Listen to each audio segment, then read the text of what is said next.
Hey, we're back, guys. Told you don't run off too soon. Alrighty, so basically we've got the same amplifier again. However, it is slightly different, not by much, but a little different.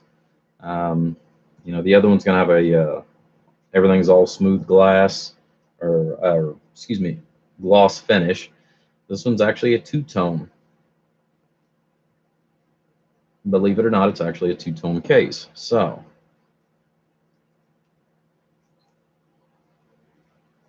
the front is that nice glossy finish.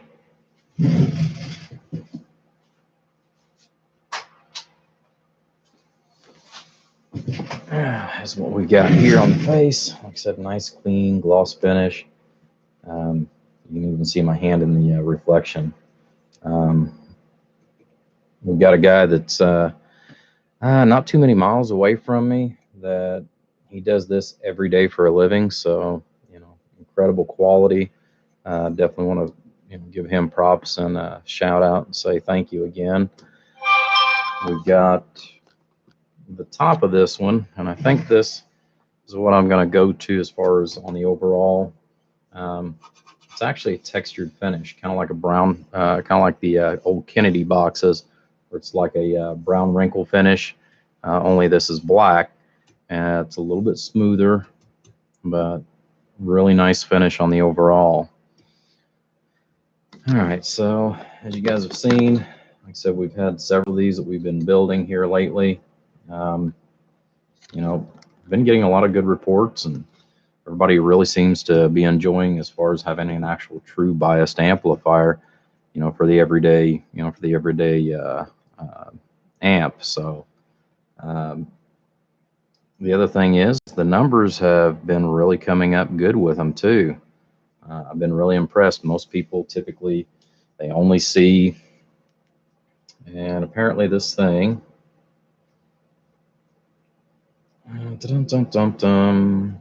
apparently it's going to do the same thing again to me. Let me try this.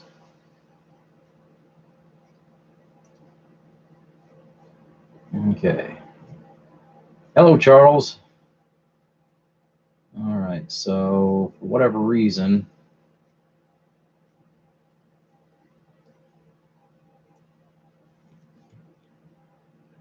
put this over here.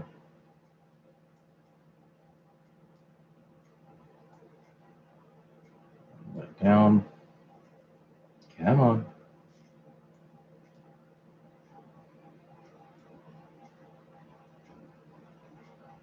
There we go. It's manually having me put the space over there for some reason. But anyhow, at least this way now I don't have to use the phone to see the comments at the same token. All right. But anyways, this is going to go to a Mississippi Mud Hound that I happen to know. So, got this one ready to rock and roll for you, big guy. Same thing that you'd asked for, the biased amplifier. Geez, oh Pete's. Like I said, we've already talked on the other end as far as with the other one. Yours wanted to be a little fickle, so I actually had to put a little bit extra capacitance in on yours. That just is par for the course. So, still we got the heavy duty relays, the dual power cords, which that's been kind of my standard for the last 6-7 years. As dual 8-gauge wires on a 4-pill. A lot of people say, oh, it'll run with one. Yeah, but I really like having multiple power wires, just for better feed. Same thing with ground. And I've even seen over the last year or so, most people typically they'll ground them together as far as the same point. It's another thing too, is if you go back over the last 5 years, you'll see where if I use multi-grounds, usually there's one that's always to the back, and then if I've got room up here, we always go ahead and put one here. The bigger the amp, obviously the more grounds.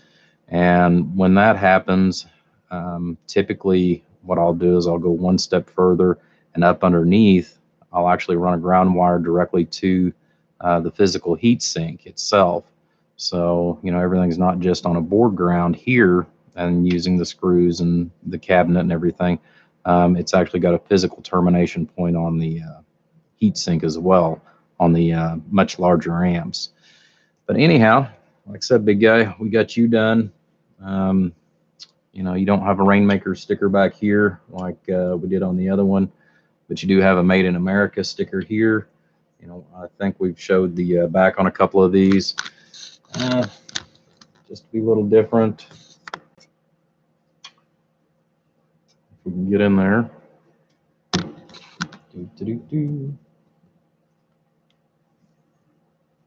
Get that glare off of it. So you're all badged up. All right, so let's do a quickie here. Let's get some measurements. You guys are going to have to bear with me here for a second. I'm going to unhook this fan, because otherwise we are not going to be able to hear anything.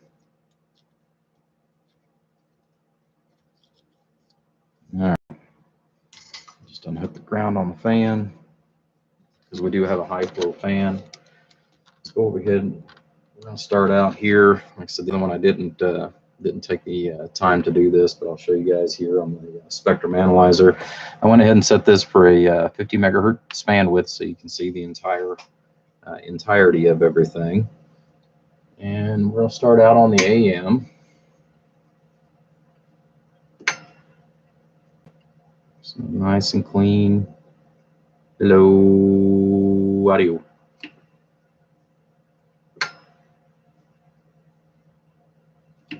So great on the spectrum analyzer.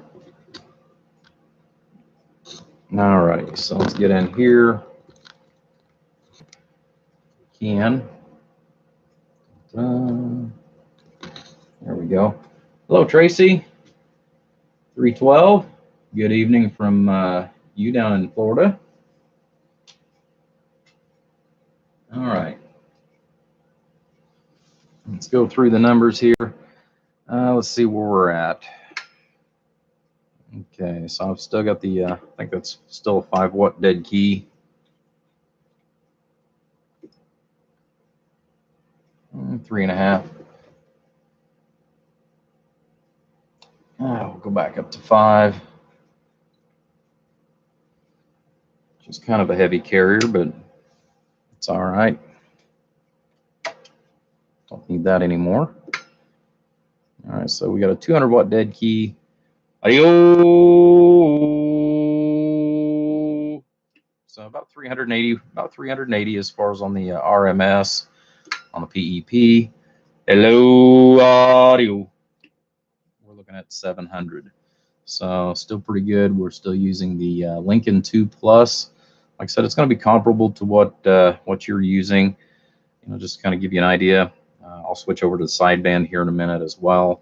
So we've got our 5-watt slug in reverse going back to the radio.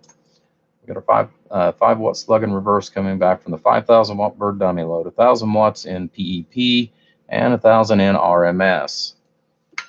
So hello, audio. So we've got what? Audio. About 2.5 tenths on the reflect coming back from the dummy load.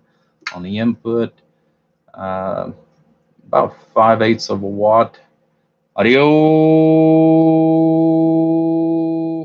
falling back to about 2 tenths. So, it's one of those where in some cases it'll go up, some cases it'll go down, because of being within about 5 puff of each other on the input. Let's see. Let's go over here to the sideband. Turn the sideband power all the way up. That should be comparable to the way yours, I think, is running. With it kind of up just a little bit, but not all the way. All right, so hello, audio. Let me flip that over here to the delay. Audio. So 400 is what we're making on the RMS, about 600 on the PEP. Audio. So again, you're seeing the same thing. Input reflect. Audio. About 5/8 of a watt, which is what we're looking for. RMS going back from the 5 watt slug. It's going back to the 5,000 watt bird dummy load. Audio about 2.5 tenths. So pretty good overall. Again, like I said, definitely pleased with it. Let me touch that fan, and you're going to hear how loud that fan is.